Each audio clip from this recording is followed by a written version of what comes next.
मुझे ये बताइए कि अभी मैं आपसे एनडीए खेमे का सवाल पूछूं, ये गारंटी है कि आप एनडीए की तरफ हैं? कोई औपचारिक घोषणा अभी हुई नहीं, आपको लेकर भी कंफ्यूजन है एनडीए में?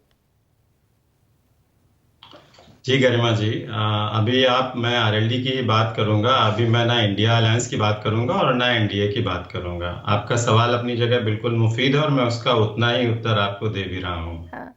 तो कंफ्यूजन है यानी कि आरएलडी को नहीं लेकर भी, तो ये मान लिया जाए फिर कि एनडीए अब उसी कंफ्यूज्ड स्टेट में है जिसमें अभी तक कुछ दिनों पहले तक इंडिया नजर आता था। नहीं, ये कंफ्यूजन, इसको आप कंफ्यूजन कहें। मेरे हिसाब से मुझे जो लगता है कि एक वार्ता होती जब तक वो अपनी परिपक्वता को ना हासिल कर ले, उससे पहले कुछ भी कहा जाना उतना उचित नहीं होगा। हम अपनी तैयारी कर रहे हैं, अपनी सीटों पर तैयारी कर रहे हैं, हमारे कार्यकर्ता और पदाधिकारी क्षेत्र में हैं, वो काम कर रहे हैं। लेकिन जो अलायंस है वो अच्छा है। विपक्ष का भी अगर अच्छा अलायंस बनता है तो जितना लोकतंत्र के लिए सत्ता मजबूत होनी चाहिए उतना ही विपक्ष भी मजबूत होना चाहिए। लेकिन इस विपक्ष के साथ एक बड़ी समस्या ये आ रही है इस वक्त, जो मैं महसूस कर रहा हूँ हाँ। कि चूंकि इतना विरोधाभास है। आप चूंकि खुद ही कह रही थी, इसलिए मेरे उन शब्दों को आपने पहले ही कह दिया कि वॉर जोन में है और सेनापति का पता नहीं है। सेना का अरेंजमेंट कहाँ होगा वो भी नहीं पता है। हर आदमी अपने आप में सेनापति है और जितने दल हैं उनमें सब में प्रधानमंत्री पद का एक स्वयं दावेदार है। कोई इनका कार्यक्रम नहीं तय है। ये कारण एक बहुत बड़ा रहा इस गठबंधन, इस अलायंस के साथ, कि इनसे लोग छिटकते क्यों रहे। कोई साझा मंच पे सही तरीके से सार्थक चर्चा नहीं कर पाते हैं। अब आप देखिए कि जिस समय लेकिन अनुपम मिश्रा, क्या आप आरएलडी के भविष्य को लेकर चिंतित नहीं हैं? आप चुनाव किस तरफ से लड़ेंगे ये तय नहीं है अभी आपके लिए?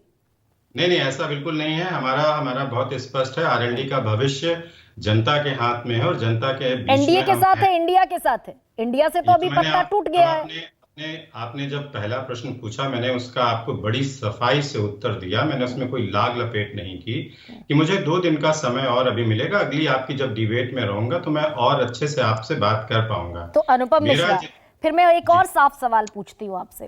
जी जी। जयंत चौधरी ने कहा कि किस मुंह से मना करूं। अजीत सिंह की जयंती के दिन उन्होंने कह दिया कि हम एनडीए में शामिल हो रहे हैं। कहां फंस गई ये बात? नहीं, बात नहीं कहीं फंसी है। और जो जयंत जी ने पहले कहा किस मुंह से मना करूं, आप समझिए उनके दादाजी थे। और इतना भारतवर्ष के एक ऐसे प्रधानमंत्री, मतलब मैं भारतवर्ष कहूं, अगर मैं कहूं कि विश्व में एकमात्र ऐसा राजनेता कोई हुआ जिसे किसानों का मसीहा कहा गया। ये हक और ये पद अभी तक विश्व में किसी राजनेता को हासिल नहीं है। वो उनके पोते हैं। जब ऐसी कोई घोषणा होती है तो भावुकता बहुत स्वाभाविक। ठीक है, लेकिन उस भावुकता के बाद राजनीतिक भविष्य, मेरी बात अगर पूरी होना, वो तो फंस गया ना। नहीं नहीं, कोई मुद्दा कहीं नहीं फंसा हुआ है। वार्ता चल रही है। वो एक, मैंने आपसे कहा कि वो अपनी परिपक्वता की तरफ है। शायद 1-2 दिन में मैं आपको और बेहतर और अच्छे से बात कर पाऊंगा और जितना मेरा अधिकार क्षेत्र में उसी में आपको उत्तर दूंगा। ये सब 2-4 दिन में तय हो जाएगा। मैं आपको सब कुछ कह पाऊंगा। लेकिन जो आपका मूल प्रश्न था उसी पे मैं रहते हुए उत्तर आपको दे रहा हूँ कि हमारी बात चली। जयंत जी ने जो कहा था मैं किस मुंह से मना करूं, वो बिल्कुल सही बात थी कि वो बात जो इस हिंदुस्तान के 70-80 करोड़ किसान महसूस करते थे, जो उनकी आवाज थी। हम ये मांग नहीं बहुत करने जा रहे थे कि भारत रत्न दे दिया जाए। वो तो भारत रत्न से ऊपर जा चुके थे चौधरी साहब। नहीं, ठीक लोगों बात के है, दिलों में बसते हैं। लेकिन अब ना इधर के रहे और ना उधर के रहे। अनुपम मिश्रा, अभी तो ऐसी ही सिचुएशन है ना भाई। आपने अपना स्टैंड क्लियर कर दिया, हम एनडीए के साथ जा रहे हैं। एनडीए में कौन डिसाइसिव फैक्टर? बीजेपी जब तक आमंत्रित नहीं करेगी, साझा प्रेस कॉन्फ्रेंस नहीं होगी, तब तक तो राजनीतिक भविष्य अधर में ही है ना। ये तो मैं गलत नहीं कह रही हूं। गरिमा जी, भविष्य कैसे अधर में आप कह सकती? जैसे अगर कोई चीज मेच्योर होके, हमारे कुछ मुद्दे हैं, हम जैसे आपने अभी कहा कि इनका इंडिया अलायंस का कोई कॉमन मिनिमम प्रोग्राम कुछ तय हो।